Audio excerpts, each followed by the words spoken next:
हमारे बाबा दादियों की जो कहानियाँ थीं वो हमारे जीवन के लिए बहुत उपयोगी होती। उन कहानियों के बहुत सारे रहस्य हैं, उन कहानियों में बहुत सारा संदेश छिपा हुआ है, लेकिन समय के साथ साथ कहानियाँ भी हम भूलते गए। एक बालक था जो बचपन में ही अध्ययन के लिए गुरुकुल चला गया। एक गांव से थोड़ी दूर पर एक कुआं था, वहाँ एक नवयुवती अगाध सुंदरी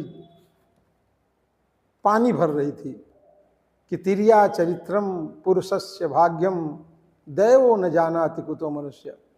दोस्तों नमस्कार, मैं हूं विमलेश शुक्ल और आपको आज हम सुनाने जा रहे हैं जो बीते ज़माने की कहानियाँ थीं।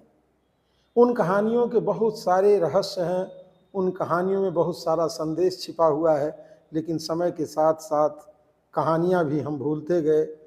हमारे बाबा दादियों की जो कहानियाँ थीं वो हमारे जीवन के लिए बहुत उपयोगी होती थी, लेकिन आज कॉन्वेंट की शिक्षा, भौतिकता की दौड़ और उसमें आगे बढ़ने की जो होड़ है उसने हमें बहुत कुछ चीज़ों से वंचित कर दिया।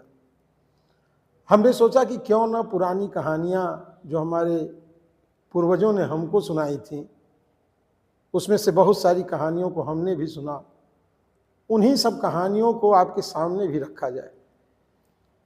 तो इसी बीच ये भी मेरे दिमाग में आया कि हमारे जो नौनिहाल हैं, जिनको बुजुर्गों का साथ नहीं मिल पा रहा है, जो एकल परिवार होने के नाते एकाकी जीवन जी रहे हैं, उनसे भी थोड़ा बहुत जुड़ा जाए।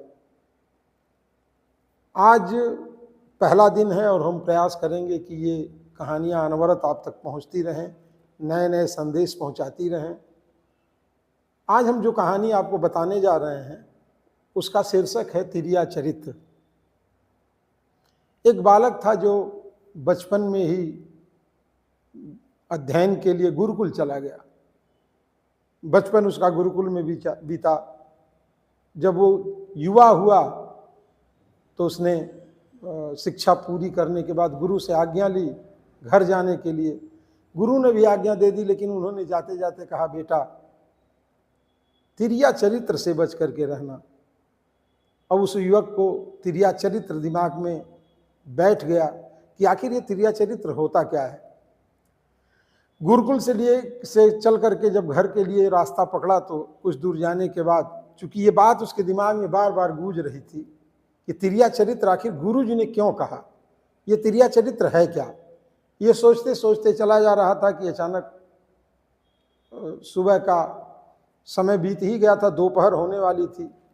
एक गांव से थोड़ी दूर पर एक कुआं था, वहाँ एक नवयुवती अगाध सुंदरी पानी भर रही थी। प्यासा था युवक तो उसने पानी पिया। पानी पीने के बाद उसने उस स्त्री से पूछा कि बहन जी ये तिर्या चरित्र होता क्या है। तो वो स्त्री 2 मिनट के लिए चुप रही, फिर अचानक जोर जोर से शोर करने लगी, बचाओ बचाओ बचाओ। उस कुएं से गांव की दूरी 400-600 कदम दूर थी, एक फरलांग दूर थी। स्त्री की आवाज़ जब गांव तक पहुंची तो लोग दौड़ पड़े। युवक तो एकदम थर थर कांपने लगा। उसने कहा, अरे मैंने तो कुछ किया भी नहीं, मैंने कुछ भला बुरा भी नहीं कहा, कोई अपशब्द भी नहीं कहा।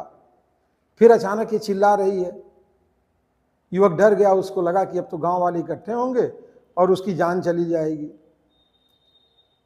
इस बीच वो जो घड़े का पानी उसके पास बचा हुआ था, उस युवक को पिलाने के बाद तो जब गांव के लोग आवाज़ सुने तो लाठी डंडा लेकर के दौड़ पड़े कुएं की तरफ। क्या हो गया, क्या हो गया।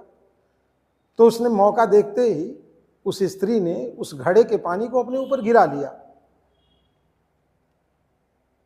अब वो पूरी तरह से भीग गई। गांव वाले इकट्ठा हुए तो उन्होंने कहा, भाई क्या हुआ क्या हुआ। तो उसने कहा, कुछ नहीं, कुएं में मैं गिर गई थी और इस नवयुवक ने मेरी जान बचा ली। तो लोगों ने बड़ा उसकी प्रशंसा की, गांव वालों ने शाबाशी दी, गांव ले गए, बड़ा सम्मान किया। उसी स्त्री के घर वो युवक रुका। शाम हुई तो फिर रात भी रुक गया। दूसरे दिन जब जाने लगा तो उसने कहा, बहन जी मुझे आपने तिर्या चरित्र नहीं बताया। तो उस स्त्री ने कहा, तुम्हारी समझ में नहीं आया, अगर वो घड़े का पानी मैं अपने ऊपर नहीं गिराती तो वो चीज, वो परिस्थिति दूसरी होती। लेकिन एक घड़े पानी को मैंने अपने ऊपर डाल दिया तो मैंने तुमको बचा लिया। बस यही त्रिया चरित्र है। इसीलिए लिखा भी गया है कि तिर्या चरित्रम पुरुषस्य भाग्यम दैवो न जानाति कुतो मनुष्य। स्त्री का चरित्र और पुरुष का भाग्य तो देवता भी नहीं जानते हैं, मनुष्य की क्या औकात है। राधे राधे।